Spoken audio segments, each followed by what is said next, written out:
আচ্ছা, তো দেখেন আমি কিন্তু আগের ভিডিওতে সব দেখাইলাম। এবার নেক্সট ভিডিওতে কিন্তু আমি আগের ভিডিও কিন্তু এখানে ছেড়েছিলাম, কারণ কি হোয়াটসঅ্যাপে 20 মিনিটের ভিডিও চায় না, ঠিক আছে?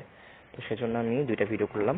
তো এই যে নেক্সট ভিডিওতে আমি এখন দেখাচ্ছি কি যে আমি কিন্তু আগের ভিডিওতে এই টেম মেল পর্যন্তই ছিলাম। এখন এই টেম মেলটা যখন আসবে এখান থেকে দেখেন এখানে কপি অপশন আছে, এই যে কপিতে ক্লিক করলে আইডিটা কপি হয়ে যাবে। এন্ড দেন এখান থেকে ব্যাক করে আপনি ফেসবুকে চলে আসেন। ফেসবুকে আসার পর আপনি কি করবেন, আপনি এখন 3 লাইনে ক্লিক করবেন। এন্ড দেন এখান থেকে নিচে আসেন, দেখেন এখানে সেটিংস এন্ড প্রাইভেসি অপশন আছে, সেটিংস এন্ড প্রাইভেসিতে ক্লিক করবেন। এন্ড দেন এখান থেকে উপরে দেখেন আবার সেটিংস অপশন বের হয়েছে, এখানে সেটিং এ ক্লিক করবেন। এরপরে এই যে সাদা একটা ফর্ম, এটা ফর্মটা দেখাচ্ছে Meta account centre personal details password and security, আমরা এটার উপরে ক্লিক করব। এন্ড দেন এখানে দেখেন একটু রিলোড হচ্ছে, এখানে দেখেন নিচে পার্সোনাল ডিটেইলস অপশন আছে, পার্সোনাল ডিটেইলস এখানে চাপ দেবেন। এখান থেকে দেখেন কন্ট্যাক্ট ইনফো, আপনার ইমেল যেটা দিচ্ছেন সেটা দেখাচ্ছে। এখন আমরা এটা চেঞ্জ করব এখান থেকে, ওটার উপর চাপ দিলাম। দেন দেখেন অ্যাড নিউ কন্ট্যাক্ট, এখানে চাপ দেন। তো আমরা ইমেল অ্যাড করব, ঠিক আছে? তো অ্যাড ইমেলে ক্লিক করব। ওয়েট,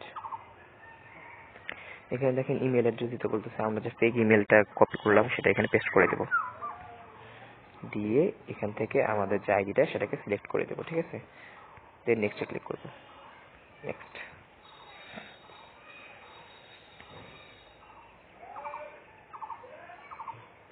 তো একটা কনফার্মেশন কোড গেছে আমাদের ফেক মেলটাতে, ঠিক আছে? এখন সেটা কই পাবো, তাই না?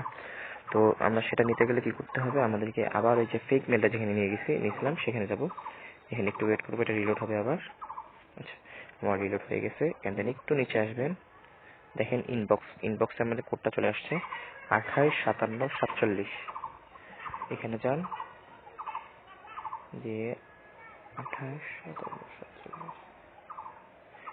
এটা একটু বের হয়ে আসছে। আমাদের সমস্যা কিন্তু এটাই, এটা বের হয়ে আসতেছে। তো মূলত এটাই সমস্যা।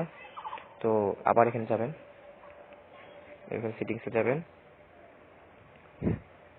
আবার এখানে যাবেন যে পার্সোনাল ডিটেইলস, এখানে যাবেন কন্ট্যাক্ট ইনফোতে যে পেন্ডিং দেখেন আমাদের কনফার্মেশনটা, সেখানে যাবেন, যে কনফার্ম ইমেইলে ক্লিক করবেন।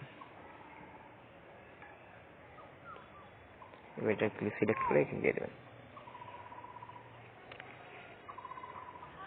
আমরা যে কোডটা পাইছি 285747, দেখেন একটা কথা বলি, এখানে আপনি জয়বাড়ি এটা রিলোড হোক না কেন, জয়বাড়ি বের হয়ে যাক না কেন, আপনি যখন আবার কনফার্মেশন কোডে ক্লিক করবেন তখন কিন্তু ওই একটা কোডই পাঠাবে, অর্থাৎ ফেসবুক থেকে এই কনফার্মেশন কোডটা একটাই হয়, ঠিক আছে?